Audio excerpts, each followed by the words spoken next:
నమస్తే. మావోయిస్టు కేంద్ర కమిటీ ఒక సంచలనమైనటువంటి లేఖను విడుదల చేయడం జరిగింది. ఇటీవల జరుగుతున్నటువంటి పరిణామాలను ఉద్దేశిస్తూ లొంగిపోయినటువంటి మావోయిస్టుల పేర్లను ప్రస్తావిస్తూ, మరో పక్కన మావోయిస్టులు లొంగిపోయినటువంటి మావోయిస్టులు ఆయుధాలతోటి సరెండర్ కావడం పట్ల కేంద్ర కమిటీ సభ్యులైనటువంటి మల్లోజుల వేణుగోపాల్, అలాగే తక్కలపల్లి వాసుదేవరావు ఆషన్న, ఒకరేమో మహారాష్ట్రలో లొంగిపోయారు. ఎవరు? మహారాష్ట్రలో లొంగిపోయినటువంటి మల్లోజుల వేణుగోపాల్, ఛత్తీస్గఢ్లో లొంగిపోయినటువంటి ఆషన్న. వాళ్ళ ఇద్దరికి సంబంధించినటువంటి ప్రస్తావనని ప్రధానంగా తీసుకొని వాళ్ళని, ఆ ముఠాని మేము బహిష్కరిస్తున్నాం, మేము ఆ పార్టీ నుండి కూడా మేము వాళ్ళని బహిష్కరిస్తున్నాం అని చెప్పేసి ఒక లేఖ ఇప్పుడు కనబడతా ఉంది. ఇది అఫీషియల్గా 16వ తేదీ కనబడతా ఉంది. 16వ తారీఖు 10వ నెల 2025, ఇలా 19వ తారీఖు. ఇది మధ్యాహ్నం నుంచే కొంత సర్క్యులేట్ అవుతుంది. ఇది దాంట్లో ఉన్నటువంటి అన్ని అంశాలను కూడా మాట్లాడేటువంటి ప్రయత్నం చేద్దాం. పార్టీ ఏ విధంగా నష్టపోయింది, లొంగిపోయినటువంటి ఎవరైతే నాయకులుగా ఉన్నటువంటి ఆసన్న కావచ్చు, మల్లోజుల వేణుగోపాల్ కావచ్చు, వాళ్ళ యొక్క వ్యక్తిత్వం, వాళ్ళు రాసినటువంటి రచనలు, వాళ్ళు చేసినటువంటి సేవలు, వాళ్ళు చేసినటువంటి ద్రోహాన్ని, లొంగుబాటు వరకు చేసినటువంటి వ్యవహారాన్ని దాంట్లో పూసగుచ్చినట్టుగా చెప్పుకొచ్చేటువంటి ప్రయత్నం చేసిండు. మొన్న అక్కడ పక్కన ఉన్నటువంటి మహారాష్ట్ర ముఖ్యమంత్రి దేవేంద్ర ఫడ్నవీస్ యొక్క నేతృత్వంలో మల్లోజుల వేణుగోపాల్ ఆయన జబ్బనున్నటువంటి తుపాకీని తీసి ఫడ్నవీస్ చేతిలో పెట్టేసిండు. ఫడ్నవీస్ దానికి బహుమతికి ఒక రాజ్యాంగాన్ని ఈయన చేతిలో పెట్టేసిండు. నవ్వుకుంటూ తుల్లుకుంటూ ఆ వ్యవహారాలు వేరే నడిచినాయి. అయితే అంతకంటే ఒక సంవత్సరం ముందే మల్లోజుల వేణుగోపాల్ యొక్క భార్యని ఛత్తీస్గఢ్ అక్కడ ఉన్నటువంటి ఆ ప్రభుత్వం, మహారాష్ట్ర ప్రభుత్వం ముంగట అదే దేవేంద్ర ఫడ్నవీస్ యొక్క నేతృత్వంలోనే ఆమె కూడా సరెండర్ కావడం జరిగింది. ఆమె కూడా లొంగిపోయింది ఆమె కూడా. అయితే ముందుగానే మల్లోజుల వేణుగోపాల్ పకడ్బందీగా ఒక ప్రణాళికబద్ధంగా ఎవరికి అనుమానం రాకుండా తన పని చక్కదిద్దుకునేటువంటి ప్రయత్నం చేసి ముందుగా వాళ్ళని భార్యని అక్కడ దేవేంద్ర ఫడ్నవీస్కు సంబంధించినటువంటి ఆ ప్రభుత్వానికి అప్పజెప్పి లొంగుపాటు అయ్యేలాగా చేసి నెక్స్ట్ ఈ కార్యాచరణ అంతా కూడా విజయవంతంగా ఈయన పూర్తి చేసుకున్నాడు అనేది దీనిలో చెప్పుకొచ్చేటువంటి ప్రయత్నం చేసిండు. మల్లోజుల వేణుగోపాల్ పైన రకరకాలైనటువంటి కేసులు ఉన్నాయి. చంద్రబాబు నాయుడుకు సంబంధించిన అలిపిరి కేసు కావచ్చు, ఒక ఐఏఎస్ ఆఫీసర్కు సంబంధించినటువంటి మర్డర్ కావచ్చు, మరో పక్కన హోంశాఖ మంత్రిగా పనిచేసినటువంటి వ్యక్తి కావచ్చు. ఇట్లా చెప్పుకుంటూ పోతే చాలా ఆపరేషన్స్లో కీలకమైనటువంటి వ్యక్తిగా పేరున్నటువంటి మల్లోజుల వేణుగోపాల్ సుమారుగా 40 సంవత్సరాల పాటు అజ్ఞాతంలోనే అడవి బాట పట్టినటువంటి మల్లోజుల వేణుగోపాల్ మరి ఆయన జబ్బకున్నటువంటి తుపాకీని తీసి వాళ్ళ చేతిలో పెట్టడం ఏంటి, ప్రజలు ఇచ్చినటువంటి ఆయుధాన్ని ఆ ప్రభుత్వాల చేతిలో పెట్టడానికి వీళ్ళెవరు, లొంగిపోండి కానీ ఆ ఆయుధాలు ఇక్కడ సరెండర్ చేసి వెళ్ళండి అని చెప్పేసి అలా చెప్పుకొచ్చేటువంటి ప్రయత్నం చేసిండు. ఆ పార్టీ ఏ విధంగా వాళ్ళ చేతిలో మోసపోయింది అనేది దీనిలో రాసుకొచ్చేటువంటి ప్రయత్నం. దాంతోపాటు చాలామంది మావోయిస్టు భావజాలాలు ఉన్నటువంటి వ్యక్తులు కావచ్చు, కొన్ని ప్రజా సంఘాలు కావచ్చు, ఇటీవల లొంగిపోయినటువంటి ఆషన్న అలాగే వేణుగోపాల్, వీళ్ళు ఇచ్చినటువంటి లీకులతోటే వందలాది మంది మావోయిస్టులు ప్రాణాలు కోల్పోయిండ్రు అనేది బహిరంగంగా చెప్పుకుంటున్నటువంటి ముచ్చట. ఒకసారి మాట్లాడేటువంటి ప్రయత్నం చేద్దాం, దీన్ని చదివి వినిపించేటువంటి ప్రయత్నం చేస్తా. భారత కమ్యూనిస్టు పార్టీ మావోయిస్టు కేంద్ర కమిటీ ఈ యొక్క లెటర్ని రిలీజ్ చేయడం జరిగింది. విప్లవ ద్రోహులుగా, పార్టీ విచ్ఛిన్నకులుగా, విప్లవ ప్రతిఘాతకులుగా మారి శత్రువుకు లొంగిపోయిన సోను, సతీష్లకు వారి అనుచరులకు తగిన శిక్ష విధించాల్సిందిగా విప్లవ ప్రజలకు పిలుపునిస్తున్నాం. సోను, సతీష్ ముఠాను పార్టీ నుండి బహిష్కరిస్తున్నాం. ఈ 2 పేర్లు మనకు ఇప్పుడు కొంత వింటే ఇది ఎవరు, మరి సోను ఎవరు, సతీష్ ఎవరు అన్నటువంటి అనుమానం వస్తుంది. ఎందుకంటే మనం ఎప్పటికీ ఇప్పుడు పిలిచేటువంటి పేర్లు మల్లోజుల వేణుగోపాల్ అని, ఆషన్న అని చెప్పేసి మనం పిలుస్తూ ఉంటాం కదా. ఇదే పేరు మనకు తెలుగు రాష్ట్రాల్లో ఈ పేరు మల్లోజుల వేణుగోపాల్, ఆయన తక్కలపల్లి వాసుదేవరావు అంటే తెలుసు, లేకపోతే నేను లొంగిపోయాను కాబట్టి ఆషన్న అన్న కానీ తెలుసు అన్నట్టు. అంటే వీళ్ళకు చాలా నిక్నేములు ఉంటాయి, ఆ ఏరియాని బట్టి పేర్లు మారుతూ ఉంటాయి. సో దాంట్లో భాగంగానే మల్లోజుల వేణుగోపాల్ పేరు ఏది మొన్న మహారాష్ట్ర ముఖ్యమంత్రి ముంగట లొంగిపోయినటువంటి వ్యక్తి పేరు సోను. మహారాష్ట్రలో ఈయనను సోను అంటేనే గుర్తుపడతారు. సోను అలాగే సతీష్ ఎవరంటే ఇప్పుడు ఆషన్న అనబడేటువంటి పిలువబడేటువంటి వ్యక్తి. అలాగే ఈయనే తక్కలపల్లి వాసుదేవరావుని ఇక్కడ సతీష్గా పిలుస్తారు. సోనును ఆయనను మహారాష్ట్రలో సోనుగా పిలువబడేటువంటి వ్యక్తే మల్లోజుల వేణుగోపాల్. సో వాళ్ళిద్దరు సంబంధించినటువంటి ప్రస్తావనను తీసుకొచ్చి వాళ్ళ ముఠాని మేము పార్టీ నుండి బహిష్కరిస్తున్నామని చెప్పేసి ఈ లేఖ ద్వారా తెలియజేయడం జరిగింది. మా పార్టీ కేంద్ర కమిటీ పొలిట్ బ్యూరో సభ్యుడు సోను, ఆయన కేంద్ర కమిటీ పొలిట్ బ్యూరో సభ్యుడిగా ఉండేది ఏది మల్లోజుల వేణుగోపాల్ సోను. దాన్నకారంగా స్పెషల్ జోనల్ కమిటీ సభ్యుడు వివేక్, డీకే ఎస్జెడ్టీసీ ప్రత్యామ్నాయ సభ్యురాలు దీప, 10 మంది డివిజన్ కంపెనీ పార్టీ కమిటీ సభ్యులు బిఎల్జీఏ సభ్యులు మొత్తం 61 మంది అక్టోబర్ 14 నాడు మహారాష్ట్ర ముఖ్యమంత్రి దేవేంద్ర ఫడ్నవీస్ సమక్షంలో గడ్చిరోలులోని పోలీసులకు లొంగిపోయి జనజీవన స్రవంతిలో కలిశారు. మా పార్టీకి విప్లవ ప్రజలకు చెందిన 50 తుపాకుల్ని శత్రువుకు అప్పగించారు. ఈ లొంగుబాటు విప్లవ ద్రోహం, పార్టీ విచ్ఛిన్నకర చర్య, విప్లవ ప్రతిఘాతకత 2011 చివరి నుండి గడ్డు స్థితిని ఎదుర్కొంటూ వచ్చిన దండకారణ్య విప్లవోద్యమం, దేశవ్యాప్త విప్లవోద్యమం 2018 నాటికి తాత్కాలిక వెనుకంజకు గురయ్యాయి. అప్పటి నుండి సోనులో రాజకీయ బలహీనతలు బయటపడుతూ వచ్చాయి. 2020 డిసెంబర్లో జరిగిన కేంద్ర కమిటీ సమావేశంలో సోను దండకారణ్య విప్లవాచరణలోని కొన్ని లోపాలపై స్వీయాత్మక విశ్లేషణతో కూడిన నిర్ధారణలు చేస్తూ ఒక పత్రాన్ని ప్రవేశపెట్టిండు. దాన్ని కేంద్ర కమిటీ తిరస్కరించింది. ఆ తర్వాత ఎప్పటికప్పుడు జరుగుతూ వచ్చిన కేంద్ర కమిటీ అంటే సిసి పొలిట్ బ్యూరో పిబి సమావేశాల్లో ఆయనలోని తప్పుడు రాజకీయ భావాలను విమర్శించి సరిదిద్దడానికి సిసి బీబీలు కృషి చేస్తాయి. 2011లో జరిగిన దండకారణ్య స్పెషల్ జోన్ కమిటీ ప్లీనం సోనులోని వ్యక్తిత్వాన్ని, అహంభావాన్ని, తీవ్రమైన పెత్తందారితనాన్ని తీవ్రంగా విమర్శించి వాటిని సరిదిద్దుకోవాలని కోరింది. ఆ తర్వాత జరుగుతూ వచ్చిన డీకే ఎస్జెడ్సీ సమావేశాల్లో ఎస్జెడ్సీ సభ్యులు ఆయనలోని అన్యవర్గ ధోరణులను సరిదిద్దడానికి విమర్శలు పెడుతూ వచ్చారు. అయితే 2025 మే నెలలో జరిగిన కగార్ దాడిలో మా పార్టీ ప్రధాన కార్యదర్శి కామ్రేడ్ బసవరాజు అమరత్వం తర్వాత సోనులో దీర్ఘకాలంగా పేరుకుపోయిన సైద్ధాంతిక రాజకీయ నిర్మాణ బలహీనతలు గుణాత్మక మార్పును సంతరించుకొని శత్రువు ముందు మోకారిల్లేలా చేశాయి. ఏది ఆయన చనిపోయిన తర్వాత ఈయనకు సైద్ధాంతకాలు, రాజకీయ నిర్మాణ బలహీనతలు, గుణాత్మకమైనటువంటి మార్పు శత్రువు ముందు కూడా ఆయనను మోహరిల్లేలాగా ఆయన చనిపోయిన తర్వాత చేసిండు అనేది ఒక వార్త. 2024 జనవరి నుండి మొదలైన విప్లవ ప్రతిగత కగారు యుద్ధంతో విప్లవకారులందరూ, విప్లవ ప్రజలందరూ ప్రతిరోజు శత్రుదాడులను ఎదుర్కొంటూ పనిచేసే పరిస్థితి ఏర్పడింది. పార్టీ ప్రధాన కార్యదర్శి కామ్రేడ్ బసవరాజు అమరత్వం తర్వాత విప్లవోద్యమానికి నాయకత్వాన్ని అందించడం అంటే కేంద్ర రాష్ట్ర ప్రభుత్వాలు కొనసాగిస్తున్న కగారు యుద్ధాన్ని ప్రాణాంతక చుట్టుముట్టి మట్టుబెట్టే దాడులను ప్రతిఘటిస్తూ ప్రతిరోజు ప్రాణత్యాగానికి సిద్ధపడి నిర్భరంగా నిలబడే స్థితికి మారింది. సోనులో పెరుగుతూ వచ్చిన సుఖాలాలస, స్వార్థం ఆ త్యాగానికి సిద్ధపడని స్థితికి, ప్రాణభీతికి దారితీసింది. ఈ విషయాన్ని నిజాయితీతో అంగీకరించడానికి ఆయన సిద్ధపడలేదు. కానీ ఆయన తనలో దీర్ఘకాలంగా ఉన్న అహంభావాన్ని సరిదిద్దుకొని ఫలితంగా తన బలహీనతలకు, ప్రాణభీతికి ముసుగు కప్పి పార్టీ అనుసరిస్తున్న తప్పుడు రాజకీయ సైనిక పంత అంటే వ్యూహం ఫలితంగా భారత విప్లవోద్యమం ఓటమి పాలయ్యే స్థితికి దారితీసింది. ఈ స్థితిలో ఆయుధాన్ని శత్రువుకు అప్పగించి తాత్కాలిక సాయుధ పోరాట విరమణ చేయడం మినహా మరో మార్గం లేదనే మితవాద, అవకాశవాద, రివిజనిస్ట్ వైఖరితో కూడిన లొంగుబాటు పత్రిక ప్రకటనను విడుదల చేశాడు. నిజాయితీ కలిగిన విప్లవకారులు ఎవరైనా, విప్లవ తత్వం ఉన్నవారెవరైనా విప్లవోద్యమం తాత్కాలిక వెనుకంజకు దారితీసిన కారణాలను మార్కిస్టు, లెనినిస్టు, మావోయిస్టు విశ్లేషణ పద్ధతిని అనుసరించి విశ్లేషిస్తారు.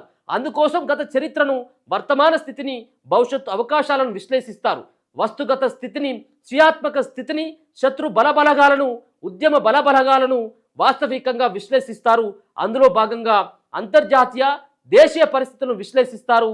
కానీ ఆయన ఈ మధ్య రాసిన వ్యాసాల్లో, ప్రజలకు విజ్ఞప్తి కార్డులకు, విజ్ఞప్తి పత్రాల్లో సెప్టెంబర్ 15 నాడు విడుదల చేసిన పత్రిక ప్రకటనలో దీనికి భిన్నమైన పేటీ బూర్జవా స్వీయాత్మక విశ్లేషణ పద్ధతి ఉంది.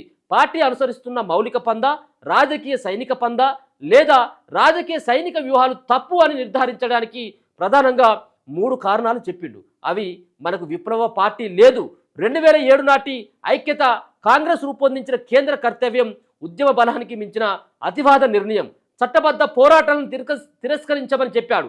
ఈ 3 తప్పుడు నిర్ధారణలు, దీంతో పాటు దళారీ నిరంకుశ బూర్జువా వర్గానికి దేశ ప్రజానీకానికి మధ్యనున్న వైరుధ్యాన్ని ప్రధాన వైరుధ్యంగా గుర్తించి దీర్ఘకాలిక ప్రజాయుద్ధ పందాను మార్చుకోవాలని ప్రకటించారు. పార్టీ మౌలిక పందాను, వ్యూహాన్ని మార్చుకోవాలంటే దేశంలో నెలకొన్న ఉత్పత్తి అనుబంధాలను, వాటిని వెన్నంటి వర్గ సంబంధాలను, రాజ్య స్వభావాన్ని విశ్లేషించాలి. ఆ విశ్లేషణ ఆధారంగా ప్రస్తుతం విప్లవ దశను నిర్ధారించి రాజకీయ పందాను, రాజకీయ వ్యూహాన్ని రూపొందించుకోవాలి. భారత విప్లవ యుద్ధపు స్వాభావిక లక్షణాల్లోని మార్పులను విశ్లేషించి దేశంలోని వ్యూహాత్మక ప్రాంతాల స్వభావంలో కలుగుతున్న మార్పులను విశ్లేషించుకొని సైనిక పందాను రూపొందించుకోవాలి. ఈ మార్కిస్టు, లెనినిస్టు, మావోయిస్టు విశ్లేషణ పద్ధతికి భిన్నమైన పెటీ బూర్జవా స్వీయాత్మక అధ్యయన విశ్లేషణ పద్ధతిని ఆయన అనుసరించారు. స్వీయాత్మక అధ్యయన విశ్లేషణ పద్ధతి అంటేనే ఏకపక్షత, పాక్షికత, అసమగ్రగత పై విశ్లేషణ పద్ధతి.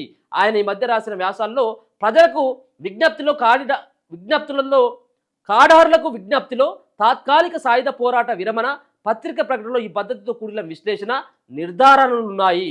అందుకే ఆయన ఒక పక్క మా పార్టీ రూపొందించిన భారతదేశంలోని ఉత్పత్తి సంబంధాల్లో మార్పులు మన రాజకీయ కార్యక్రమం, భారతదేశంలో కుల సమస్య మన దృక్పథం, భారతదేశంలో జాతుల సమస్య మన పార్టీ వైఖరి, ప్రస్తుతం సీసీకే పరిమితమైన భారతదేశ దళారీ నిరంకుశ బూర్జో వర్గంపై మన పార్టీ వైఖరి, రాజకీయ కార్యక్రమం డాక్యుమెంట్లను ఆమోదిస్తున్నాను అంటూనే విప్లవోద్యమం వెనుకంజకు దారితీసిన కారణాల గురించి సమీక్షించి కేంద్ర కమిటీ డిసెంబర్ 2020లో విడుదల చేసిన కేంద్ర రాజకీయ నిర్మాణ సమీక్షను ఆగస్టు 2024 నాటి బీపీ సర్కులర్లో ఆమోదిస్తున్నాను అంటూనే ఈ డాక్యుమెంట్లకు భిన్నమైన నిర్ధారణలు చేస్తూ చివరకు మా పార్టీ అనుసరిస్తున్న రాజకీయ సైనిక పంధానే తప్పు అని నిర్ధారణ చేశాడు.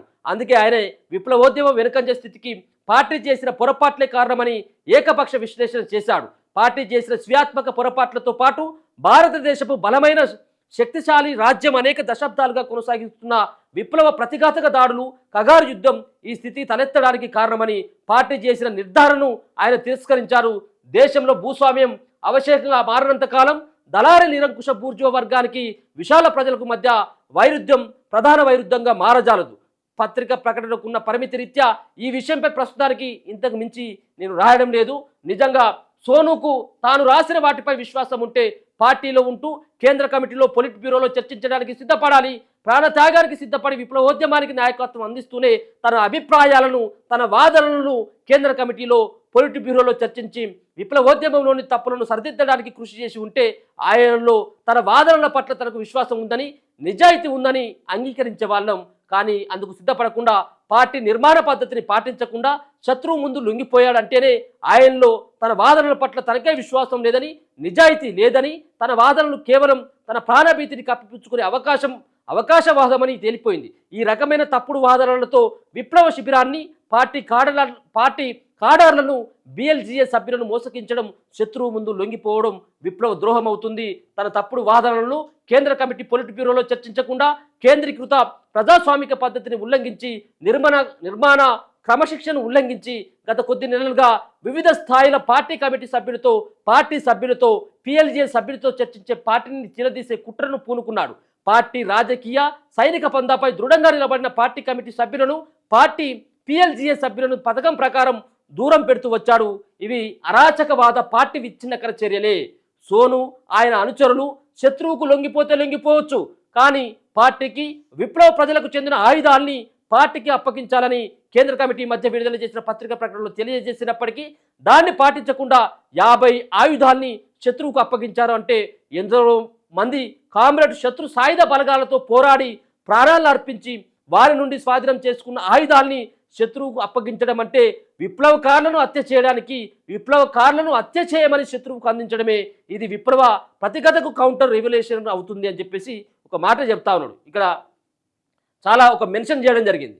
అంటే పార్టీలో గతంలోనే వీళ్ళు తీసుకున్నటువంటి నిర్ణయం, ఎవరైతే లొంగిపోవాలని అనుకుంటా ఉన్నారో, ఎవరైతే సరెండర్ కావాలని చెప్పేసి ప్రయత్నం చేస్తూ ఉన్నారో వాళ్ళు ఖచ్చితంగా ఆయుధాలను వదిలేసి వెళ్ళిపోవాలి అడవిలోనే అని చెప్పేసి ఒక పక్కన కేంద్ర కమిటీ తీర్మానించుకున్నప్పుడు కూడా దాన్ని దాటేసి మరి 50 ఆయుధాలని వాళ్ళ చేతిలో ఆ ప్రభుత్వాల చేతిలో అప్పగించడం అంటే విప్లవకారులను హత్య చేయమని. ఎవరైతే విప్లవకారులను హత్య చేయడానికి, విప్లవకారులను హత్య చేయమని శత్రువు చేతిలో ఆయుధాన్ని పెట్టి మమ్మల్ని చంపమని చెప్పేసి ఆ ఆయుధాలను తీసుకుపోయి, మేమిచ్చినటువంటి ఆయుధాలను తీసుకుపోయి మళ్ళీ వాళ్ళ చేతిలో ఎలా పెడతావు అన్నటువంటి దానిపైన ఆయన దీనిలో ప్రధానంగా ప్రస్తావించడం జరిగింది. విప్లవ తత్వాన్ని కోల్పోయి విప్లవ ద్రోహిగా, పార్టీ విచ్ఛిన్నకుడిగా, విప్లవ ప్రతిగతుడిగా మారిన సోనును ఆయనతో కలిసి శత్రువుకు లొంగిపోయిన దండకారైన స్పెషల్ జోన్ కమిటీ డీకే హెచ్జెడ్సీ సభ్యుడు వివేక్ను, డీకే హెచ్జెడ్సీ ప్రత్యామ్నాయ సభ్యురాలు దీపాను 10 మంది division committee, company party committee సభ్యులను పార్టీ నుండి బహిష్కరిస్తున్నాం. విప్లవ ద్రోహం చేసిన ఈ విప్లవ ద్రోహులకు తగిన శిక్ష విధించాల్సిందిగా విప్లవ ప్రజలకు పిలుపునిస్తున్నాం. సోను చేస్తున్న వాదనలోని మోసాన్ని, అవకాశవాదాన్ని అర్థం చేసుకోకుండా మోసపోయి ఆయనతో కలిసి వెళ్ళి శత్రువుకు లొంగిపోయిన పార్టీ సభ్యులు, బిఎల్జే సభ్యులు ఇక ముందైనా అర్థం చేసుకుని ప్రజల పక్షానికి తిరిగి రావాల్సిందిగా కూడా కోరుతా ఉన్నాడట. ఒక పక్కన ఆయన మాటలు పట్టుకొని మీరు వెళ్ళినటువంటి వాళ్ళకి మళ్ళీ మేము ఆహ్వానం పలుకుతా ఉన్నాం, మీరు మళ్ళీ రాండి అని చెప్పేసి కూడా ఈ ఉత్తరం ద్వారా తెలియజేస్తా ఉన్నాడు. గత సంవత్సరం చివరిలో తన జీవిత సహచరిని మరికొందరిని మహారాష్ట్ర ముఖ్యమంత్రి దేవేంద్ర ఫడ్నవీస్ సమక్షంలో పోలీసులకు లొంగిపోవడానికి పథకం రూపొందించినప్పటి నుండే సోను దేవేంద్ర ఫడ్నవీస్తో పోలీసు ఉన్నతాధికారులతో సంబంధాల్లో ఉన్నాడని ఈ మధ్యకాలపు పరిణామాల ద్వారా అర్థమవుతున్నది. ఇలా విప్లవ పార్టీలో ఉంటూనే శత్రువుతో సంబంధాలు కొనసాగించడం అంటే విప్లవ ద్రోహిగా, కోవట్టుగా మారడమని అర్థం. అలాంటి విప్లవ ద్రోహికి కోర్టుకు నూతన పద్ధతుల్లో భారత విప్లవోద్యమాన్ని నిర్మిస్తానడానికి నైతిక అర్హత లేదని తెలియజేస్తా ఉన్నాం. మరో అంశం కూడా దీంట్లో వాళ్ళ ఎవరైతే లొంగిపోయినటువంటి సోను అలియాస్ మల్లోజుల వేణుగోపాల్ వాళ్ళ భార్య ఒక పకడ్బందీగా ఒక ప్లాన్ తోటి మాత్రమే ఈ మల్లోజుల ప్లాన్ చేసి ఒక సంవత్సరం ముందు లొంగిపోవడానికి ప్రధానమైనటువంటి ఒక నిర్ణయాన్ని తీసుకొని వాళ్ళని అణచివేసేటువంటి ఒక ప్రక్రియ ఆయన ముందస్తుగానే అన్ని రకాలైనటువంటి ప్రయత్నాలు చేసుకున్నాడు.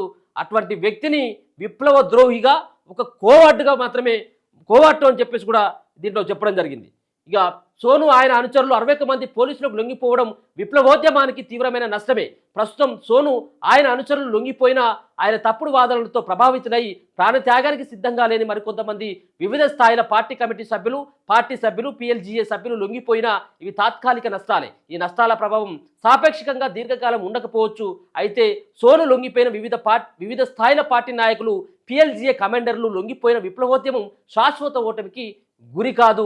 కొందరు పార్టీ నాయకుల, కొందరు ప్రజా సైన్యం కమాండర్ల లొంగుబాట్లతో విప్లవోద్యమం శాశ్వత ఓటమికి గురి కాదు. సమాజంలో వర్గాలు ఏర్పడినప్పటి నుంచి వేల ఏళ్లుగా పీడక వర్గాలకు వ్యతిరేకంగా దోపిడికి గురయ్యే వర్గాలు, పీడిత వర్గాలు వర్గ పోరాటాలు చేస్తూనే ఉన్నాయి.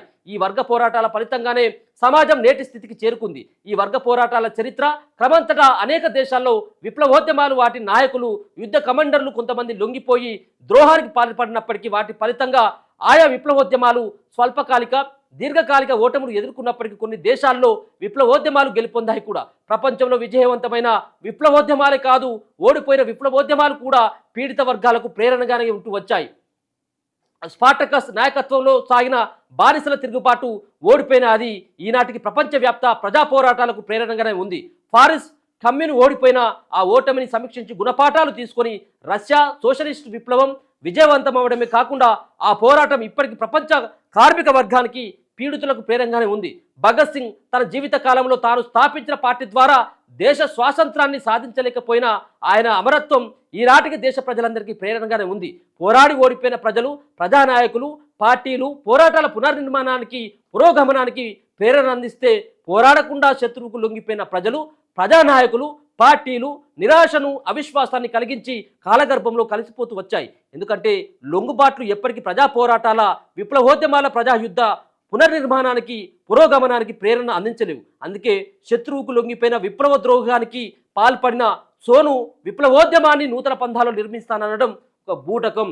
విప్లవోద్యమాల నాయకులు శత్రువులు లొంగిపోయినా, శత్రువుకు ఆయుధాలు అప్పగించిన ప్రజలు తిరిగి విప్లవిస్తరించడానికి ఇటీవల నేపాల్ పరిణామాల నిదర్శనం. ప్రపంచ బట్టారాయి ముఠ ఆ దేశ ప్రజా విముక్తి సైన్యానికి చెందిన మొత్తం ఆయుధాన్ని శత్రువుకు అప్పగించి విప్లవ ద్రోహానికి పాల్పడినప్పటికీ దాదాపు 20 ఏళ్ల తర్వాత నిజాయితీ కలిగిన విప్లవ శక్తులు రెవల్యూషనరీ కమ్యూనిస్టు పార్టీ ఆఫ్ నేపాల్గా ఏర్పడడమే కాదు, ఇటీవల నేపాల్ ప్రజా తిరుగుబాటులో పాల్గొని శత్రు ఆయుధగారాల నుండి కొన్ని ఆయుధాలను కూడా స్వాధీనం చేసుకున్నారు. ఈ విప్లవ ద్రోహంలో సోనుతో భాగస్వామిగా ఉన్న డీకేజేటీసీ ఉత్తర sub zonal bureau incharge Satish, ముగ్గురు ఎస్జేటీ సీఎంలు సంతు, భాస్కర్, రాజ్మన్, అలాగే రణితాలు 150 మందితో కలిసి ఆయుధాలను శత్రువుకు అప్పగించి లొంగిపోయారన్న వార్త వచ్చింది. ఈ నలుగురు ఎస్జెడ్ సీఎంలు సోనులాగే పార్టీని చీలదీసి పార్టీకి విప్లవ ప్రజలకు చెందిన ఆయుధాల్ని శత్రువుకు అప్పగించి విప్లవ ద్రోహులుగా, పార్టీ విచ్ఛిన్నకులుగా, విప్లవ ప్రతిగతులుగా మారిపోయారు. సతీష్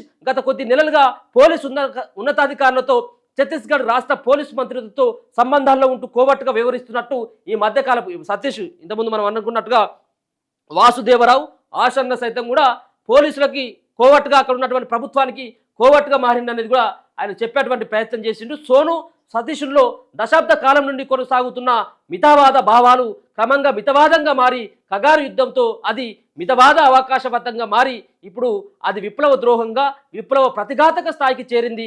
ఈ పరిణామాన్ని సకాలంలో సరిగా అంచనా వేయడంలో మేము విఫలమయ్యాం. ఈ వైఫల్యత ఫలితంగా వాళ్ళిద్దరూ తమ నాయకత్వ స్థానాలను ఉపయోగించుకొని విప్లవోద్యమానికి తీవ్రమైన నష్టం కలిగించారు. ఈ వైఫల్యాన్ని మేము సమీక్షించుకొని తగిన గుణపాఠాలు తీసుకుంటామని విప్లవ శిబిరానికి తెలియజేస్తున్నాం. విప్లవానికి ద్రోహులుగా మారిన సోను సతీష్ల ముఠా సరైన మార్గంలో విప్లవోద్యమాన్ని పునరుద్ధరిస్తామనడం బూటకం. వాళ్ళు కేంద్ర రాష్ట్ర ఇంటెలిజెన్స్ ఏజెన్సీల నియంత్రణలో ఉంటూ చేసే ప్రజా పోరాటాలు, నిర్మించే విప్లవోద్యమం ప్రభుత్వ ప్రయోజిత ప్రజా పోరాటాలుగా విప్లవోద్యమంగానే ఉంటాయి. అందుకే ఈ విప్లవ ద్రోహులు ప్రజా పోరాటాల పేరుతో ప్రజల వద్దకు వస్తే వారిని తన్ని తరమాల్సిందిగా పిలుపునిస్తున్నాం. సోను సతీష్ల విప్లవ ద్రోహాన్ని ఇప్పటికైనా ఇక ముందైనా అర్థం చేసుకొని ప్రజాపక్షానికి తిరిగి రావాల్సిందిగా ఆ ముఠాలోని పార్టీ సభ్యులకు, పిఎల్జీఏ సభ్యులకు విజ్ఞప్తి చేస్తున్నాం. అలాంటి వారికి పార్టీ నుండి ఎలాంటి ప్రమాదం ఉండదని హామీ ఇస్తున్నాం. కేంద్ర రాష్ట్ర ఇంటెలిజెన్స్ ఏజెన్సీలతో కలిసి పార్టీని చీలదీసే విప్లవ ప్రతిగత కార్యక్రమాలకు ఇకనైనా ఆపివేయాలని సోను సతీష్ను హెచ్చరిస్తున్నాం. కగార్ యుద్ధ దాడులతో ప్రాణాభీతి ఉన్నవారు ఎవరైనా లొంగిపోదలిస్తే లొంగిపోవచ్చు, కానీ పార్టీకి, విప్లవ ప్రజలకు చెందిన ఆయుధాలని శత్రువుకు అప్పగించకూడదని కోరుతున్నాం. అది విప్లవ ద్రోహమే కాకుండా విప్లవ ప్రతిఘాతకు అవుతుంది. విప్లవ ప్రతిఘాతకులకు విప్లవ ప్రజలు శిక్షించక తప్పదు అని చెప్పేసి ఇక్కడ చెప్పేటువంటి ప్రయత్నం చేస్తూ ఉన్నారు. వీళ్ళు విప్లవ ద్రోహులు ప్రజా పోరాటాల పేరుతో ప్రజలకు వద్దకు వస్తే తన్ని తరమాలని చెప్పేసి కూడా ఈ సోను సతీష్ మల్లోజుల అండ్ ఇక్కడ ఉన్నటువంటి ఆశన్నని హెచ్చరిస్తూ రాయడం జరిగింది. భారతదేశంలో ఉత్పత్తి సంబంధాల్లో మార్పులు మన రాజకీయ కార్యక్రమం, భారతదేశంలో కుల సమస్య మన దృక్పథం, భారతదేశంలో జాతుల సమస్య మన పార్టీ వైఖరి, భారతదేశంలో దళారి నిరంకుశ బూర్జువా వర్గంపై పార్టీ వైఖరి, రాజకీయ కార్యక్రమం. డాక్యుమెంట్లను మరింతగా సంశ్లేషించి మారిన సామాజిక పరిస్థితులకు, మారుతున్న విప్లవ యుద్ధ స్వాభావిక లక్షణాలకు తగ్గట్టుగా మన రాజకీయ సైనిక పందా మరింతగా సంపన్నం చేసుకొని భారత విప్లవోద్యమాన్ని కొనసాగిద్దామని యావత్ దేశ ప్రజానీకానికి పిలుపునిస్తున్నాం. విప్లవోద్యమంలో వెనుకంజలు, ఓటములు తాత్కాలికమే. సోను సతీష్ ముఠా ద్వారా సృష్టించబడ్డ ఈ స్థితిని పార్టీలో ఏర్పడిన సంక్షోభంగా గుర్తించి ఈ సంక్షోభాన్ని అధిగమిద్దాం. ప్రస్తుతం మన స్వయాత్మక శక్తులు నష్టపోయి బలహీనపడ్డ స్థితిని అంగీకరిస్తూ మన విప్లవోద్యమంపై శత్రువు ఆధిక్యత సంపాదించిన స్థితిని గమనంలో ఉంచుకొని పార్టీని, పిఎల్జీఏను, ఐక్య సంఘటనలు మొత్తంగా విప్లవోద్యమాన్ని కాపాడుకుంటూ దేశవ్యాప్త విప్లవోద్యమ పునర్నిర్మాణానికి పూనుకుందాం. సోను సతీష్లు శత్రువుకు సరెండర్ అయినా, రేపు మరొకరు సరెండర్ అయినా మన పార్టీ శత్రువుకు సరెండర్ కాదని దేశ ప్రజలకు హామీస్తున్నాం. వర్గాలున్నంత కాలం వర్గ పోరాటాలు వాటి ఉన్నత రూపాలుగా ప్రజా యుద్ధాలు కొనసాగించడం తిరుగులేని చారిత్రక నియమం.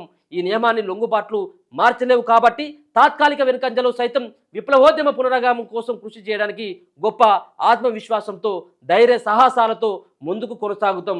అంతిమ విజయం ప్రజలదే. విప్లవ అభినందనలతో అధికార ప్రతినిధి కేంద్ర కమిటీ, భారత కమ్యూనిస్టు పార్టీ.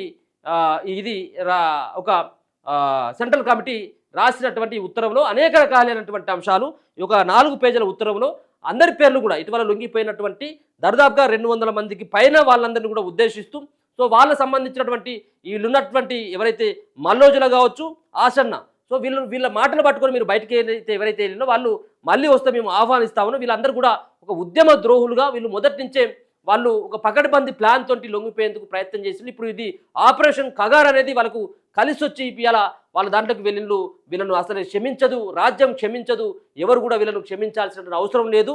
అంతేకాకుండా ఈ పార్టీని, మావోయిస్టు పార్టీని వెళ్ళేటువంటి వాళ్ళంతా కూడా ఒకవేళ కనుక గన్నులు ఇచ్చి వెళ్తే వెళ్ళండి తప్పించి ప్రజలు ఇచ్చినటువంటి ఆ గన్నులని ఈ ప్రజాక్షేత్రంలో ప్రజల కోసం యుద్ధం చేస్తున్నటువంటి మాతోంటే ఉంటాయి చివరి వరకు తప్పించి ఆయుధాలను సరెండర్ చేయడం ఇది సరైనటువంటి విధానం కాదు.